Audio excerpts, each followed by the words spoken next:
श्री गणेशाय नमः। श्रीमत्स्य महापुराणे त्रयोविंशत्यधिकद्विशततमोऽध्याय। मत्स्यवाच परस्परं तु ये दुष्टा क्षुद्राभितावमानता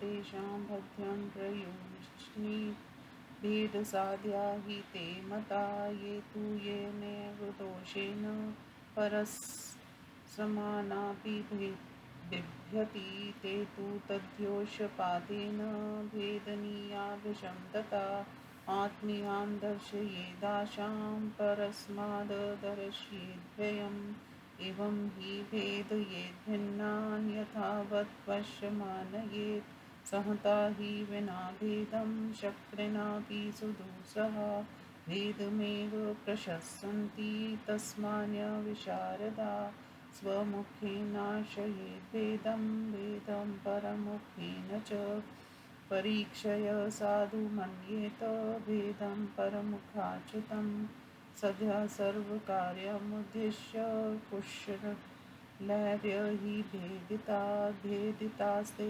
विनिर्दिष्टा नैवराज्ञार्थवादिभिः अन्तकोपो बहिःकोपो यत्र स्यात्तमहीक्षिताम् अन्तकोपो महास्तत्र नाशकपृथ्वीक्षिताम् सामन्तकोपो ब्रह्मास्तो कोपो प्रोक्तो महीभृता महिषी युवराजभयं तथा सेनापते नृप अमात्यमन्त्रिणा चैव राजपुत्रे तथैव च अन्तकोपो विनिर्दिष्टो दारुन् पृथ्वीक्षितान् ब्रह्मकोपे समुत्पन्ने समोहत्यपि पार्थिवा शुद्धानस्तस्तु महाभाग शीघ्रमेव जयी भवेदपि शक्रसमो राजा अन्तकोपेन नश्यति सोऽन्तकोपप्रयत्यनेन तस्माद् रक्षमयी धृता हरता कोपमुत्पाद्य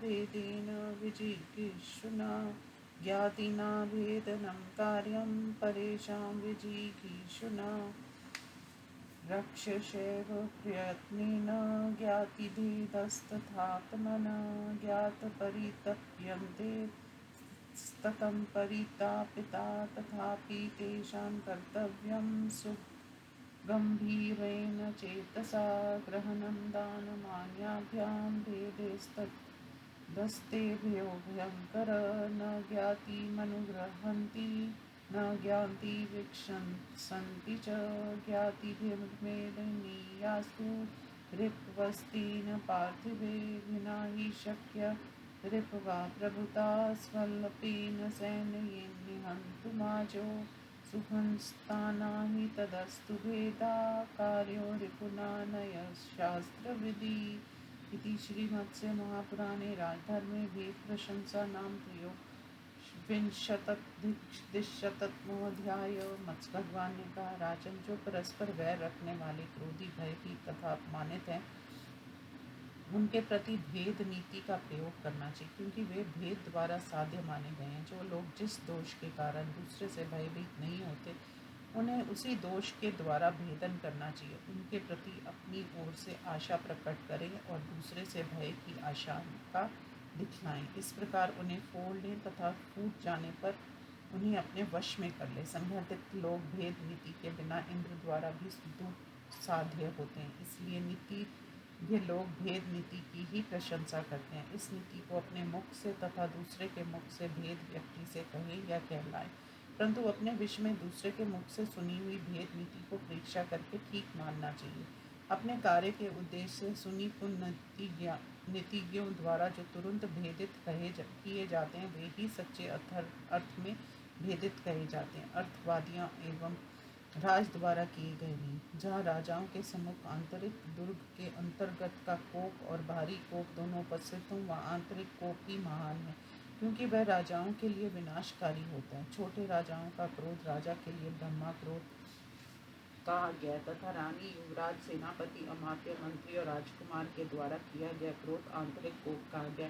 इन सबों का कोप राजाओं के लिए भयानक बतलाया गया। महाभाग अत्यंत भीषण ब्रह्मा कोप के उत्पन्न होने पर भी यदि राजा का अंतपुर दुर्गस्थ, महारानी, युवराज, मंत्री आदि प्रकृति शुद्ध एवं अनुकूल है तो वह शीघ्र ही विजय लाभ करता है।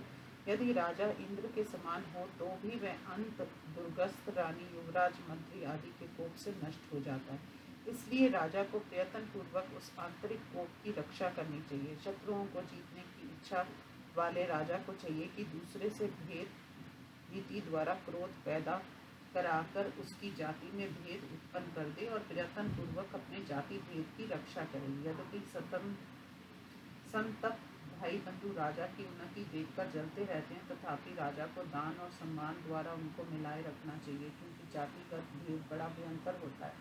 जाति वालों पर प्राय लोग अनुग्रह का भाव नहीं रखते और ना उनका विश्वास ही करते हैं। इसलिए राजाओं को चाहिए कि जाति में फूट डालकर शत्रु को उनसे अलग कर दें।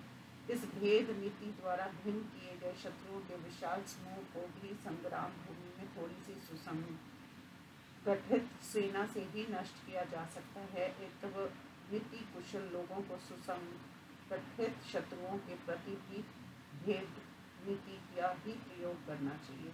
इस प्रकार श्री मत्स्य महापुराण के राजधर्म प्रकरण में भेद प्रशंसा नामक 223वां अध्याय संपूर्ण हुआ। ओम नमो शिवाय।